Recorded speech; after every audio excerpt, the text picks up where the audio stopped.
ലോക്സഭാ തെരഞ്ഞെടുപ്പിലെ തുറുപ്പുചീട്ടാക്കി ശ്രീരാമനെയും അയോധ്യയെയും മാറ്റുകയാണെന്ന് ടി പത്മനാഭൻ. ശ്രീരാമന്റെ പേര് വിൽപ്പന ചരക്കാക്കിയെന്നും ജയ് ശ്രീറാം പറഞ്ഞില്ലെങ്കിൽ കുത്തിക്കൊല്ലുന്ന നാടായി ഇന്ത്യ മാറിയെന്നും ടി പത്മനാഭൻ പറഞ്ഞു. ഇന്ന് ഇന്ത്യയിലെ ഏറ്റവും വലിയ വിൽപ്പന ചരക്ക് വെച്ച ഉടനെ തന്നെ വിറ്റുപോകുന്നത് ശ്രീരാമൻ്റെ പേരാണ്. ശ്രീരാമൻ്റെ പേര് ഉച്ചരിച്ചില്ലെങ്കിൽ പരസ്പരം കാണുമ്പോൾ ജയ് ശ്രീറാം എന്ന് പറഞ്ഞ് അഭിവാദ്യം ചെയ്തിട്ടില്ലെങ്കിൽ അവരെ കുത്തിക്കൊല്ലുന്ന നാടാണിത്.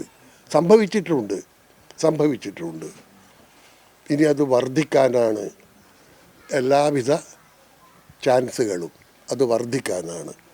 പാർലമെൻറ്റിലേക്കുള്ള തിരഞ്ഞെടുപ്പ് ഏതാനും മാസങ്ങൾക്കുള്ളിൽ നടക്കും.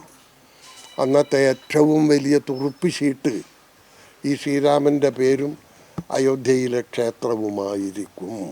യാതൊരു സംശയവുമില്ല.